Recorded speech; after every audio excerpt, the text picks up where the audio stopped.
नमस्कार प्यारे विद्यार्थियों, कौटिल्य क्लासेस में आपका हार्दिक स्वागत, आपका हार्दिक अभिनंदन है। सभी विद्यार्थी लाइव सेशन में जुड़ जाइए। और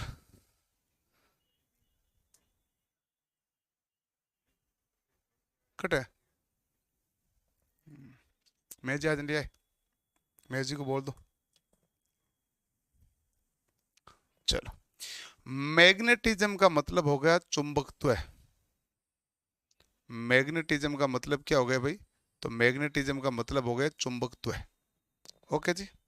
अब हमारे पास देखो कि हमारे पास इंपॉर्टेंट बात है कि चुंबक के हमारे पास दो मुख्य गुण होते हैं। कौन सा मुख्य गुण है?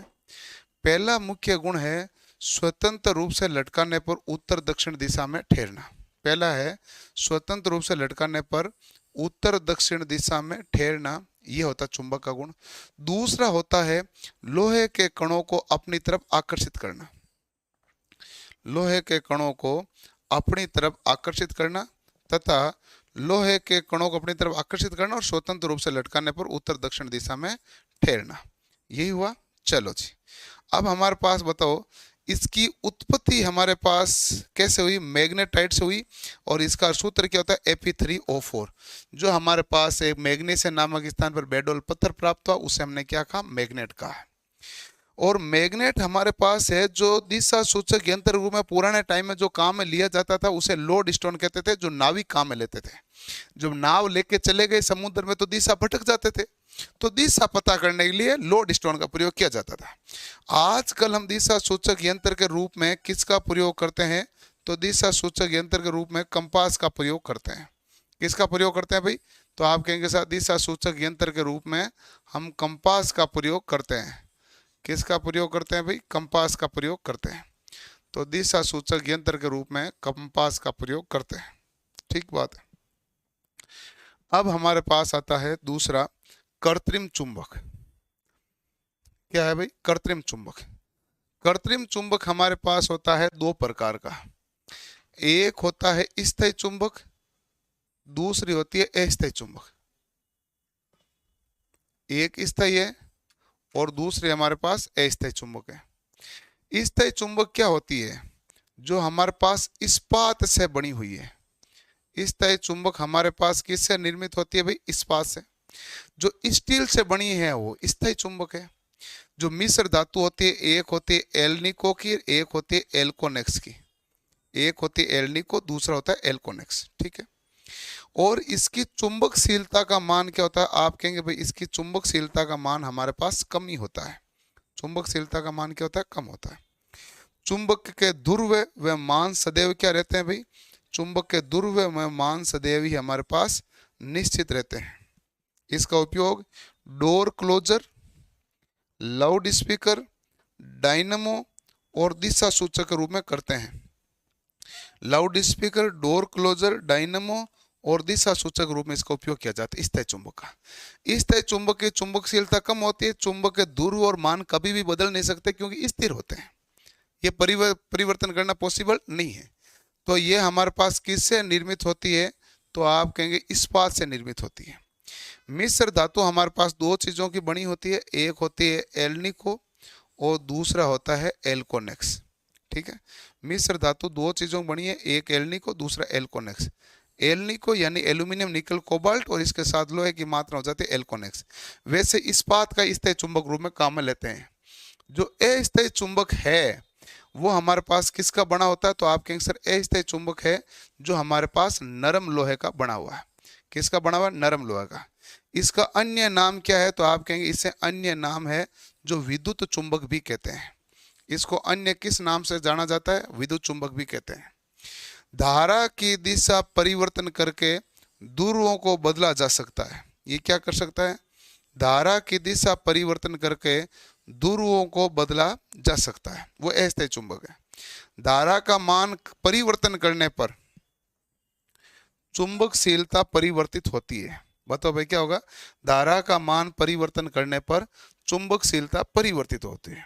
उपयोग होता है मोटर में, जनरेटर में, ट्रांसफॉर्मर में, विद्युत क्रेन में, विद्युत घंटी में। यहाँ पर हमारे पास सभी मशीनों में अस्थायी चुंबक के काम में लेते हैं। जिसमें जैसे धारा का मान बढ़ा हो चुंबकीय गुण बढ़ा, धारा कम किया चुंबकीय गुण कम किया। ये हमारे पास किसका बना होता है? नरम लोहे से बना होता है।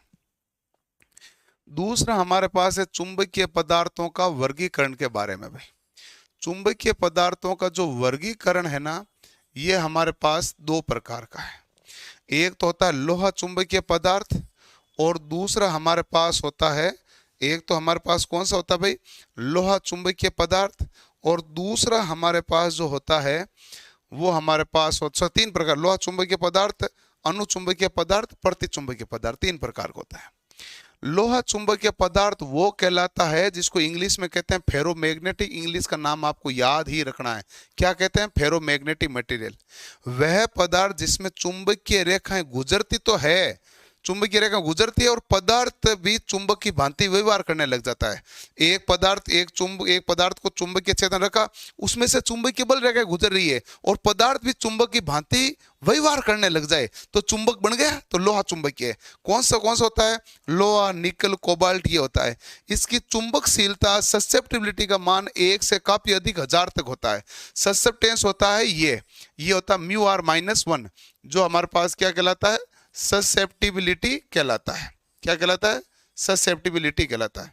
और इसका दूसरा नाम क्या होता है? तो आप कहेंगे भाई दूसरा नाम होता है इसकी सापेक्षिक चुंबकशीलता। ठीक है। लोहा चुंबकीय पदार्थ हमारे पास क्या हो गया भाई? वह पदार्थ जिसमें चुंबकीय रेखाएं गुजरती है तो पदार्थ चुंबक की भांति व्यवहार करने लगता है। ये चुंबकीय ससेप्टिबिलिटी का मान 1 से काफी अधिक 1000 तक होता है। लोहा, निकल और कोबाल्ट इसका हमारे पास मेन गुण होता है। दूसरा बात करते हैं हमारे पास अनुचुंबकीय पदार्थ। अनुचुंबकीय पदार्थ यानी कि पैरामैग्नेटिक मटेरियल, वह पदार्थ जिसमें से चुंबकीय बल रेखाएं गुजरती है परंतु नगण्य रूप से चुंबकीय गुणों को धारणा करता है, वो हमारे पास है पैरामैग्नेटिक मटेरियल। वह पदार्थ जिसमें से चुंबकीय बल रेखा तो गुजरती है परंतु नगण्य रूप से चुंबकीय गुणों को धारण करती है, वो हमारे पास अनुचुंबकीय पदार्थ है। और अनुचुंबकीय पदार्थ वो होता है जिसकी चुंबकशीलता कितनी होती है? तो आप कहेंगे 1 से थोड़ी अधिक होती है। इसकी चुंबकशीलता का मान क्या होता है? 1 से थोड़ा अधिक होता है। चलो अगला है ससेप्टिबिलिटी, जाइएम। ये हमारे पास धनात्मक है, 0 से थोड़ी अधिक इसका मान होता है। ठीक बात। Platinum, sodium, aluminium, tungsten, oxygen, हवा, ये सभी हमारे पास क्या हो गया? तो आप कहेंगे ये सभी हमारे पास हो गया धनात्मक वाला गुण। ठीक बात है। तो बताइए चुंबकीय अनुचुंबकीय के वह पदार्थ जिसमें चुंबकीय बल रेखा तो गुजरती है परंतु चुंबक के रूप में ज्यादा गुण धारण नहीं करता है, वो मामला है। चुंबकशीलता का मान 1 से थोड़ा अधिक होता है। ससेप्टिबिलिटी धनात्मक होती है, 0 से थोड़ी अधिक है। Platinum, sodium, aluminium, tungsten, oxygen, हवा है। तांबा और सोना कंफ्यूजन वाला है। तांबा और सोना आना तो यही चाहिए, तो चांदी, सोना, तांबा, तांबा अनुचुंबकीय पदार्थ में आना चाहिए, चांदी, सोना तो प्रतिचुंबकीय में आ जाता है। तांबा का मामला ये ध्यान रखना भाई। प्रतिचुंबकीय पदार्थ होता है जिसे इंग्लिश में कहते हैं डायामैग्नेटिक मटेरियल, वह पदार्थ जो चुंबकीय बल रेखाओं को गुजरने ही नहीं देता और उसके चुंबकीय गुणों को ही नष्ट करता है, वो है प्रतिचुंबकीय, विरोध करता है कि चुंबकीय बल रेखा इसमें से गुजरेगा, नहीं गुजरने देंगे। कौन है? लकड़ी है, कागज है, जल है, एंटीमनी है, बिस्मित है, पारा है, ये हमारे पास कौन से हो गए? प्रतिचुंबकीय पदार्थ है जिसकी ससेप्टिबिलिटी का मान ऋणात्मक है और चुंबकशीलता का मान 1 से कम। चुंबकशीलता का मान 1 से कम और ससेप्टिबिलिटी ऋणात्मक है। क्लियर मामला? चलो जी, अब हमारे पास है चुंबक के सामान्य गुण भी देख लो। चुंबक में हमारे पास 2 ध्रुव होते हैं, एक होता है हमारे पास उत्तरी ध्रुव और दूसरा होता है दक्षिणी ध्रुव। समान जो ध्रुव होंगे तो उनमें होगा प्रतिकर्षण और समान ध्रुवों में क्या होगा भाई? तो समान ध्रुवों में होगा प्रतिकर्षण और असमान ध्रुवों में हमारे पास क्या हो जाएगा? तो असमान ध्रुवों में एक दूसरे में होगा आकर्षण। तो समान ध्रुव में हमारे पास होगा प्रतिकर्षण, असमान ध्रुव में होगा आकर्षण। ठीक मामला। तो चुंबकीय बल रेखा चुंबकीय के समान ध्रुव है, असमान ध्रुव है, क्या मामला है?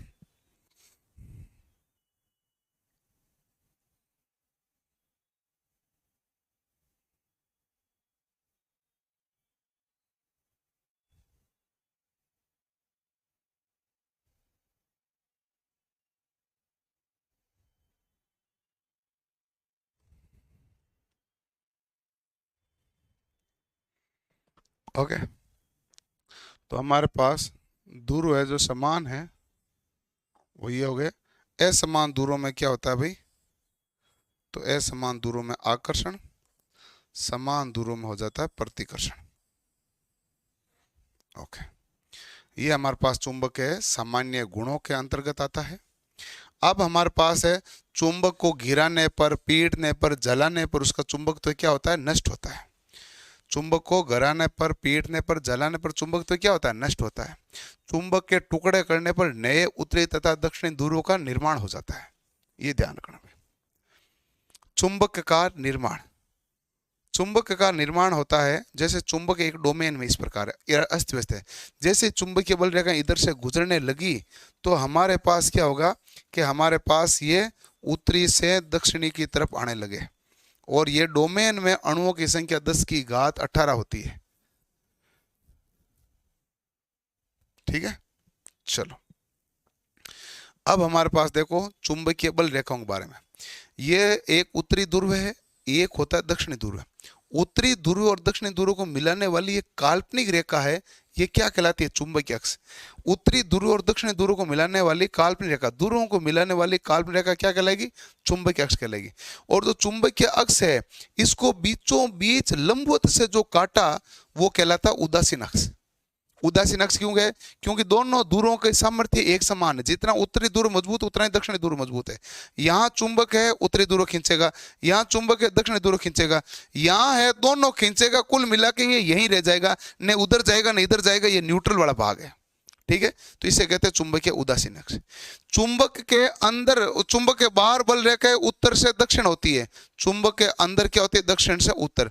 बाहर उत्तर से दक्षिण, अंदर क्या होती है? दक्षिण से उत्तर होती है। तो बाहर तो होती है उत्तर से दक्षिण और अंदर होती है दक्षिण से उत्तर। बाहर होती है उत्तर से दक्षिण और अंदर होती है दक्षिण से उत्तर। तो ये चुंबकीय बल रेखाएं हो गई भाई। ठीक है, ओके। तो ध्रुवों को मिलाने वाली काल्पनिक रेखा जो है वो हमारे पास क्या कहलाएगी? तो ध्रुवों को मिलाने वाली काल्पनिक रेखा चुंबकीय अक्ष। चुंबकीय अक्ष को बीचा बीच में से काटेगा, वो हमारे पास उदासीन अक्ष। चुंबकीय बल रेखा चुंबक के बाहर उत्तर से दक्षिण, चुंबक के अंदर दक्षिण से उत्तर, एक दूसरे को कभी काटती नहीं है। चुंबक की क्षमता ज्यादा तो बल रेखाओं की संख्या ज्यादा, चुंबक की क्षमता कम है तो बल रेखाओं की संख्या कम है। ये हमारे पास चुंबकीय बल रेखाओं की खास बात होती है। ये चुंबकीय अक्ष के समांतर होती है। ठीक बात। और जहां तक चुंबकीय बल रेखा फैली होती है उस क्षेत्र को चुंबकीय क्षेत्र के नाम से भी जाना जाता है। अगला अब आते हैं शब्दावलियों पे। शब्दावलियां बड़ी ध्यान से देखनी है एक एक शब्दावली को। नॉर्थ पोल और साउथ, पॉजिटिव नेगेटिव नहीं, इसको एन और एस ही माना जाता है। फिर भी पॉजिटिव नेगेटिव करना तो एन प्लस करो, एस माइनस करो, परंतु पॉजिटिव नेगेटिव होता ही नहीं है। ये नॉर्थ एन से होता है, साउथ एस से होता है, दोनों की सामर्थ्य बराबरी होती है। लेकिन यदि मान लो प्लस और माइनस का चिन्ह लगाना ही पड़े तो एन है प्लस का, वो माइनस हो जाएगा। चुंबकीय वाहक बल, मैग्नेटोमोटिव फोर्स क्या होगा भाई? एमएमएफ। प्रतीक क्या होता है? एफएम। चुंबकीय फ्लक्स के प्रवाह के लिए लगाए जाने वाला बल, चुंबकीय फ्लक्स के प्रवाह के लिए लगाए जाने वाला बल क्या होता है? चुंबकीय वाहक बल। ऐसा ही मात्रक क्या हो गया भाई? एम्पीयर टर्न हो गया। सीजियस मात्रक हमारे पास क्या हो गया? तो सीजियस मात्रक हो गए गिलबर्ट। तो ऐसे ही मात्रक एम्पीयर टर्न हो गया, सीजियस मात्रक क्या हो गया? गिलबर्ट हो गया।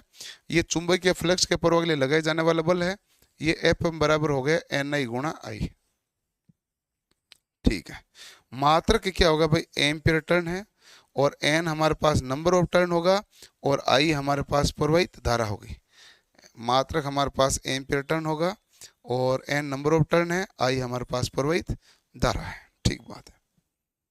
अगला हमारे पास है चुंबकीय फ्लक्स यानी कि मैग्नेटिक फ्लक्स। मैग्नेटिक फ्लक्स का प्रतीक क्या होता है? मैग्नेटिक फ्लक्स का प्रतीक हमारे पास होता है फाई से। ठीक है, चुंबकीय अक्ष के लंबवत तल को काटने वाली बल रेखाओं की संख्या। चुंबकीय अक्ष है, चुंबकीय अक्ष के लंबवत तल को काटने वाली बल रेखाओं की संख्या हमारे पास ये होता है। ये हमारे पास उत्तरी, ये है दक्षिणी।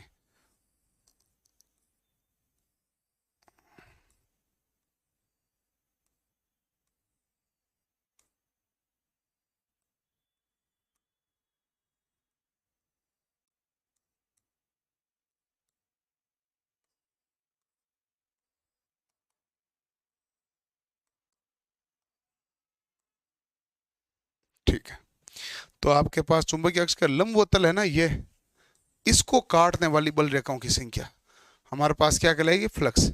ऐसे मात्रक वेबर, सीजियस मात्रक मैक्सवेल है। 1 वेबर में 10 की घात 8 मैक्सवेल है, या 1 वेबर में 10 की घात 8 लाइन है। ओके जी। अब हमारे पास है चुंबकीय फ्लक्स घनत्व है। आप किताब, जिसके पास नोट्स वाली, तो नोट्स वाली किताब खोल के निशान लगा लो भाई, आपको लिखना नहीं पड़ेगा ना, ये सब उसमें लिखा हुआ है।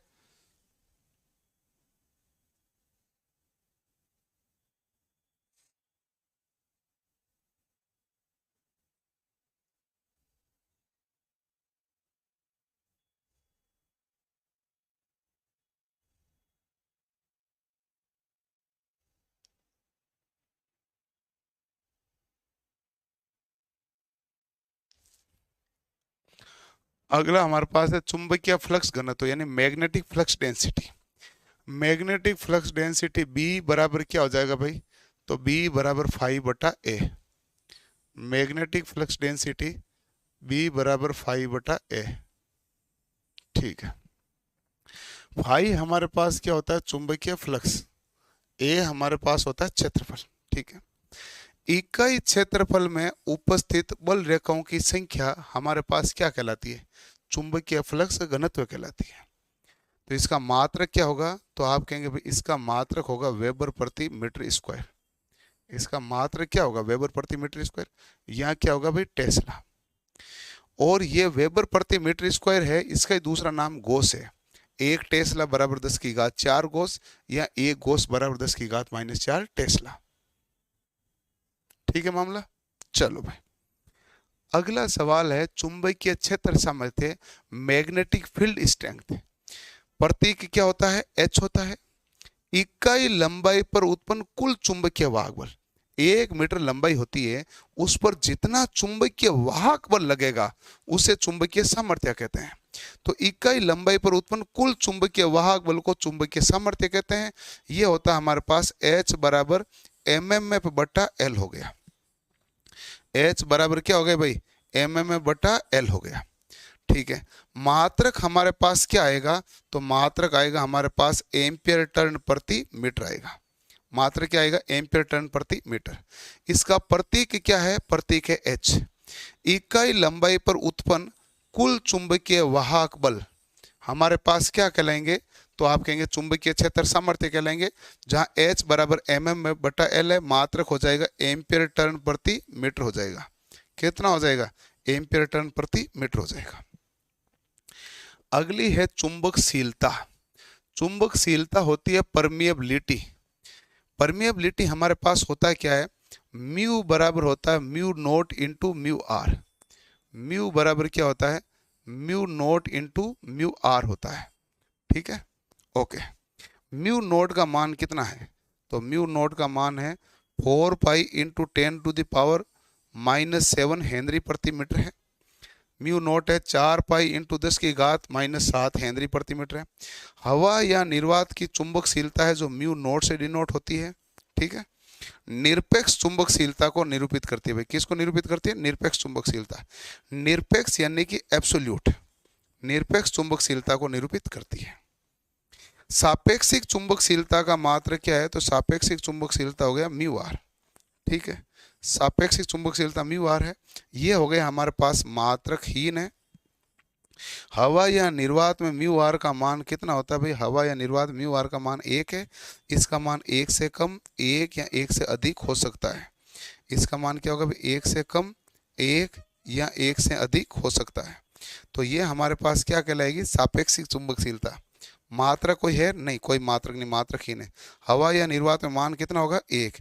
इसका मान 1 से कम, 1 या 1 से अधिक हो सकता है। ठीक बात है।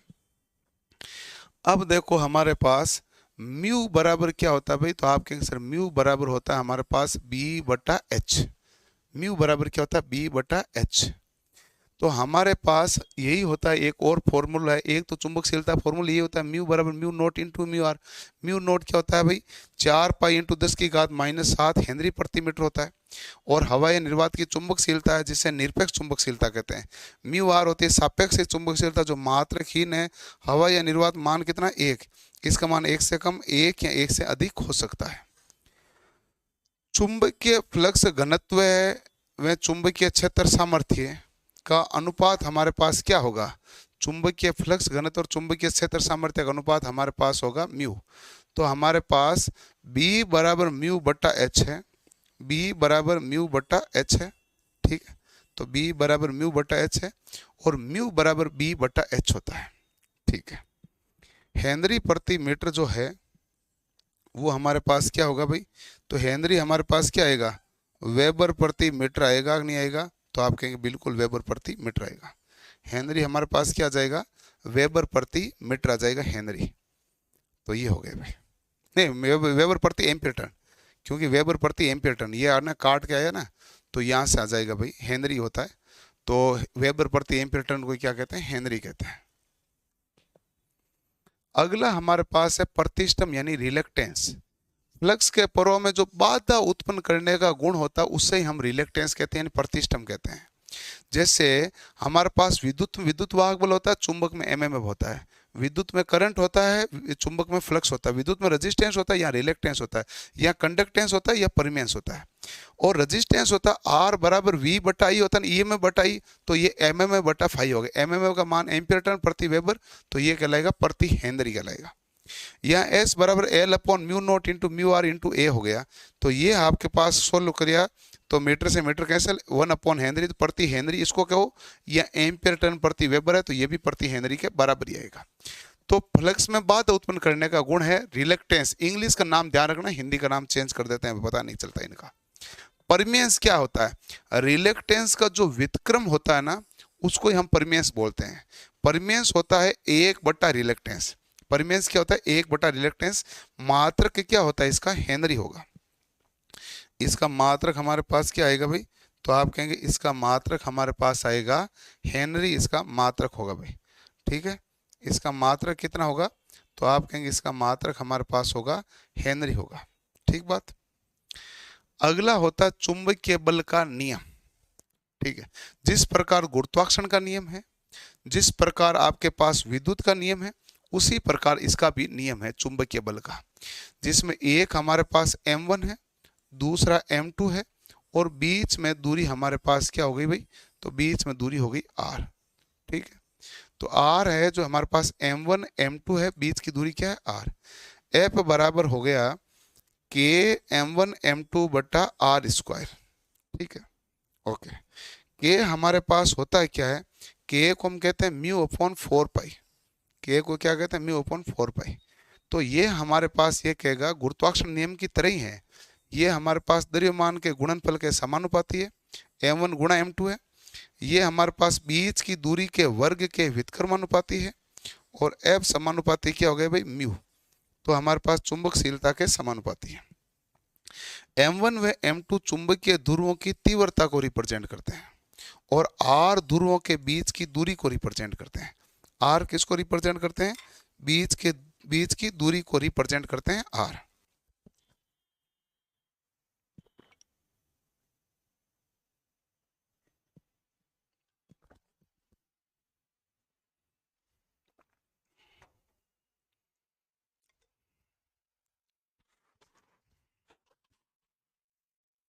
ओके, तो ये हमारे पास r ध्रुवों के बीच की दूरी को रिप्रेजेंट करते हैं। अवशिष्ट चुंबकत्व यानी रेजिडुअल मैग्नेटिज्म किसे कहते हैं? ठीक है, किसी पदार्थ को चुंबकीय क्षेत्र में रखने पर वह चुंबकीय गुणों को धारण करता है, तथा उस पदार्थ को चुंबकीय क्षेत्र से हटा लेने पर भी जो चुंबकत्व शेष बच जाता है उसे अवशिष्ट चुंबकत्व कहते हैं। किसी पदार्थ को चुंबकीय क्षेत्र में रखने पर वह चुंबकीय गुणों को धारण करता है, तथा उस पदार्थ को चुंबकीय क्षेत्र से हटा लेने पर जो चुंबकीय गुण शेष बच जाते हैं उसे अवशिष्ट चुंबकत्व कहते हैं। स्थायी चुंबक में अवशिष्ट चुंबकत्व अधिक होता है। स्थायी चुंबक में क्या होता है? स्थायी चुंबक में अवशिष्ट चुंबकत्व का मान क्या होता है? तो स्थायी चुंबक में अवशिष्ट चुंबकत्व का मान अधिक होता है, ठीक है। रिटेंटिविटी यानी धारणा शक्ति, अवशिष्ट चुंबकत्व को धारण करने की कुल शक्ति होती है, उसे धारणा शक्ति कहते हैं। अपशिष्ट चुंबकत्व को धारण करने की कुल शक्ति हमारे पास क्या कहती है? तो अपशिष्ट चुंबकत्व को धारण करने की कुल शक्ति हमारे पास धारणा शक्ति कहलाती है। ठीक बात है। और निग्राहिता बल किसे कहते हैं भाई? निग्राहिता बल किसे कहते हैं? कोरेसिविटी है। अपशिष्ट चुंबकत्व को हटाने के लिए लगाए जाने वाला बल, अपशिष्ट चुंबकत्व को हटाने के लिए जो हमारे पास बल लगाया जाएगा वो हमारे पास क्या कहलाएगा? निग्राहिता बल। स्थायी चुंबक जो होता है ना, उसका निग्राहिता बल हमारे पास अधिक होता है। स्थायी चुंबक का निग्राहिता बल क्या होता है? तो अधिक होता है। और अस्थायी चुंबक का निग्राहिता बल कम होता है, क्योंकि जिसकी रिटेंटिविटी ज्यादा होगी निग्राहिता बल ही ज्यादा होगा। यह प्रमुख कारण है कि स्थायी चुंबक में निग्राहिता बल ज्यादा है। 2 नंबर पे आएगा अपशिष्ट चुंबक तो ज्यादा है। दोनों ही होना ज्यादा ही चाहिए, लेकिन दोनों में से एक चूज करना पड़े तो निग्राहिता बल अधिक है, यही मामला रहने वाला है। निग्राहिता बल अधिक है, यही मामला रहने वाला है। अगला है चुंबकीय संतृप्तता यानी मैग्नेटिक सेचुरेशन। यानी कि जब आप किसी चुंबक के अंदर धारा बढ़ोगे चुंबकीय गुण बढ़ेगा, धारा और बढ़ी चुंबकीय गुण और बढ़ा, धारा और बढ़ी चुंबकीय गुण और बढ़ा। एक बिंदु ऐसा आया जहां धारा आपके बढ़ गई लेकिन चुंबकीय गुण में कोई परिवर्तन नहीं हुआ। धारा बढ़ गई लेकिन चुंबकीय गुणों में कोई परिवर्तन नहीं हुआ, तो वो हमारे पास चुंबकीय संतृप्तता कहलाती है। विद्युत धारा के कारण पदार्थ के चुंबकीय क्षेत्र में वृद्धि होती है। विद्युत धारा को लगातार बढ़ाने पर वह बिंदु जहां से चुंबकीय क्षेत्र स्थिर हो जाता है उसे हम क्या कहते हैं? चुंबकीय संतृप्तता कहते हैं। ठीक है। चुंबकीय लीकेज फ्लक्स क्या होगा भाई? तो आप कहेंगे फाई टी बराबर हमारे पास क्या होगा? फाई जीरो और फाई एल, ये हमारे पास कुल फ्लक्स है। फाई जीरो उपयोगी फ्लक्स लिंकेज है और ये हमारे पास लीकेज है। टोटल फ्लक्स में उपयोगी और लीकेज फ्लक्स का योग रहेगा। और विद्युत चुंबक है, इसकी सर्वप्रथम व्याख्या किसने की है? तो आप कहेंगे सर विद्युत चुंबक की सर्वप्रथम व्याख्या है जो ओरस्टेड ने की है। विद्युत चुंबक की सर्वप्रथम व्याख्या हमारे पास ओरस्टेड ने की है।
ओके। सर्वप्रथम व्याख्या किसके द्वारा की गई है? तो आप कहेंगे सर सर्वप्रथम व्याख्या ओरस्टेड के द्वारा की गई है। विद्युत चुंबक की सर्वप्रथम व्याख्या किसके द्वारा हुई है? ओरस्टेड के द्वारा हुई है। ठीक बात है। अब हमारे पास है धारावाही चालक में चुंबकीय क्षेत्र की दिशा ज्ञात करना। दो नियम होते हैं, एक दाएं हाथ के अंगूठे का नियम, एक मैक्सवेल का क्रोक स्क्रू नियम। किसी भी धारावाही चालक को दाएं हाथ में दाएं हाथ में इस प्रकार पकड़ो, अंगूठा विद्युत धारा की दिशा में है तो अंगुलियों का घुमाव चुंबकीय बल रेखा की दिशा को प्रदर्शित करता है। पहला मामला। क्रोक स्क्रू नियम कहता है स्क्रू को ऐसे कसते हैं ना, तो स्क्रू के आगे बढ़ने की दिशा विद्युत धारा की दिशा में है, तो इसका जो घुमाव है ये चुंबकीय बल रेखा की दिशा को प्रदर्शित करता है। जो घुमाव है किसको प्रदर्शित करेगा? चुंबकीय बल रेखा की दिशा को प्रदर्शित करेगा। तो ये हमारे पास कौन सा नियम है? तो दाएं हाथ के अंगूठे का नियम। एक हो गया मैक्सवेल के क्रोक स्क्रू का नियम, ठीक है। दूसरा कौन सा हो गया भाई? दाएं हाथ के अंगूठे का नियम हो गया। चलो जी, अगला मामला है धारावाही कुंडली में ध्रुव ज्ञात करना। तो दो नियम है, एक तो होता है हमारे पास हेलिक्स का नियम और दूसरा हमारे पास होता है सिरे का नियम। एक होता है हेलिक्स का नियम और दूसरा होता है सिरे का नियम, ठीक है। हेलिक्स का नियम और सिरे का नियम है, देखो ध्यान से कि हमारे पास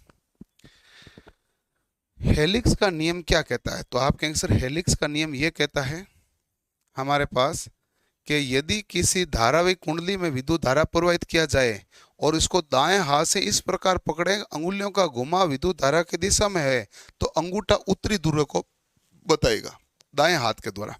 दाएं हाथ में इस प्रकार पकड़े तो हमारे पास अंगूठा उत्तरी ध्रुव को इंगित करेगा। दूसरा नियम होता है हमारे पास सिरे का नियम। हमारे पास कौन सा नियम होता है? सिरे का नियम। सिरे का नियम जो है ना, ये हमारे पास होता है एंटी क्लॉकवाइज। कौन सा नियम होता है भाई? तो आप कहेंगे सर एंटी क्लॉकवाइज, ठीक है,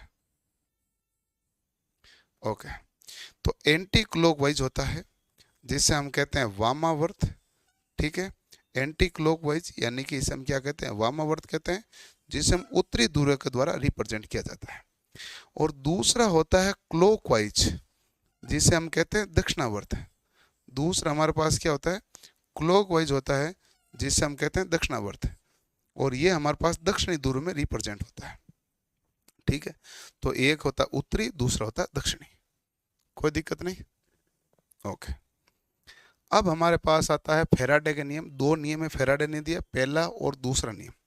पहला नियम यह कहता है किसी चालक में इंड्यूस्ड ईएमएफ फ्लक्स में परिवर्तन की दर के कारण होगा। यदि हमारे पास फ्लक्स में परिवर्तन नहीं होगा तो विद्युत वाहक बल उत्पन्न ही नहीं होगा। विद्युत वाहक बल उत्पन्न होने का प्रमुख कारण क्या है? फ्लक्स में परिवर्तन। दूसरा क्या कहता है कि जो हमारे पास विद्युत वाहक बल उत्पन्न होगा ये फ्लक्स में परिवर्तन की दर के समानुपाती है, ई समानुपाती d phi by d t ये होता है। तो ये स्टैटिक ईएमएफ है, यानी ई बराबर minus N d phi by d t. Minus का निशान किसके कारण है? लेंज के नियम के कारण। और लेंज का नियम क्या कहता है? उत्पन्न होने के कारण का विरोध करना। लेंज का नियम क्या कहता है? तो आप कहेंगे सर लेंज का नियम कहता है उत्पन्न होने के कारण का विरोध करना लेंज का नियम कहलाता है, ठीक बात। अगला हमारे पास है गतिक विद्युत वाहक बल। क्या कहलाता है? गतिक विद्युत वाहक बल। गतिशील चालक द्वारा चुंबकीय क्षेत्र को काटने पर चालक में उत्पन्न होने वाला विद्युत वाहक बल। गतिशील चालक द्वारा चुंबकीय क्षेत्र को काटने पर चालक में उत्पन्न होने वाला विद्युत वाहक बल क्या कहलाएगा भाई? गतिशील विद्युत वाहक बल। E बराबर हमारे पास क्या कहला रहा है? तो आप कहना E बराबर B L V sine theta है। बी चुंबकीय फ्लक्स घनत्व है, एल चालक लंबाई, वी है वेग है, और साइन थीटा चालक और चुंबकीय क्षेत्र के बीच कोण है। यदि ये 0 डिग्री का कोण है, इसका मतलब बल रेखाओं को नहीं काट रहा तो ईएमएफ क्या हो जाएगा? 0। 90 डिग्री का है तो सबसे ज्यादा काट रहा है तो हमारे पास मान क्या हो जाएगा? अधिकतम हो जाएगा। तो E बराबर हमारे पास क्या होगा? तो आप कहेंगे E बराबर होगा B L V sine theta. तो E बराबर क्या है भाई? B L V sine theta हो गया, ठीक है भाई। चलो, गतिशील चुंबकीय क्षेत्र के कारण चालक पर लगने वाला बल क्या है? F बराबर होता है भाई B I L sine theta. B है हमारे पास फ्लक्स घनत्व है, आई है प्रवाही धारा, एल चालक की लंबाई, साइन थीटा है जो कोण है, थीटा 0 डिग्री है तो एफ न्यूनतम, 90 डिग्री है तो अधिकतम, वही मामला है। इसके बाद एक हिस्टेरेसिस लूप है जो मैंने पहले ही बताया था, ये से बी एच वक्र भी कहते हैं। जैसे जैसे बी का मान बढ़ाओ, जैसे जैसे एच का मान बढ़ाओगे तो बी का मान बढ़ेगा, जैसे जैसे एच का मान बढ़ाओगे बी का मान बढ़ेगा, ठीक है। अब यहाँ पर एक बिंदु आएगा जहां पर एच बढ़ा दो, अब बी नहीं बढ़ेगा, उसे कहते हैं संतृप्त बिंदु, ठीक है। अब आपने एच को जब 0 किया, एच को यहाँ पर एच आया 0 है लेकिन बी 0 नहीं हुआ, तो ये जो भाग है ना ये ओ आर कहला रहा है, और ये ओ आर हमारे पास क्या कहला रहा है, अवशिष्ट चुंबकत्व यानी रेजिडुअल मैग्नेटिज्म। अब इसको हटाने के लिए हमें लगाना पड़ता है रिवर्स बाइस में ओ सी निग्रहित बल, तो ये हमारे पास हो गए निग्रहित बल। तो ये जो बल है ये हमारे पास ओ आर है जो अवशिष्ट चुंबकत्व है, ओ आर हमारे पास कौन सा अवशिष्ट चुंबकत्व है, और सी होता है निग्रहित बल। यदि BH वक्र का जितना ज्यादा होगा हिस्टेरेसिस हानि क्या होगी, ज्यादा होगी। ये BH वक्र होना कैसा चाहिए, संकरा व लंबा। छोटा हो जाएगा तो H बढ़ने पर B बढ़ेगा नहीं, तो बढ़ना तो चाहिए, संकरा व लंबा होना चाहिए। B सदैव H से लेग करता है, ये सवाल है, B सदैव H से लेग करता है, होना कैसा चाहिए, संकरा व लंबा। यदि चौड़ा है तो हानि अधिक है, इस तय चुंबक में काम लिया जाता है, पतला है तो हानि कम है, इस तय चुंबक में काम में लिया जाता है। और ये हमने पढ़ा था। इसके बाद एक सोलेनोइड है, जो आपके सोलेनोइड का सारा भाग तो CBT 1 में पूछा गया था कि भाई एक परिनालिका है, एक खोखला भाग है जिसमें से चारों ओर कुंडली लपेटी, तो चारों ओर चुंबकीय बल रेखाएं बनी, चुंबकीय बल रेखा अंदर की तरफ जो है वो एक समान है, छड़ चुंबक की तरह कार्य करता है। चुंबकीय बल रेखाएं रेखीय परिनालिका के अंदर एक समान है और रेखीय होती है, और छड़ चुंबक की भांति काम करता है। बल रेखाएं से केंद्रीय नहीं होती है, और चुंबक के बाहर इसमें दुर्बल चुंबकीय बल रेखाएं बनती है। ये चुंबक का गुण है। इस वीडियो को आपको पुनः रिक्वेस्ट है कि एक बार पुनः पढ़ें तो आपको पूरा याद हो जाएगा, फिर एक बार आप रीडिंग मार लें, याद हो जाएगा चुटकियों में, ठीक है जी। बढ़िया तरीके से मिलते हैं अगले सेशन में। धन्यवाद, थैंक यू।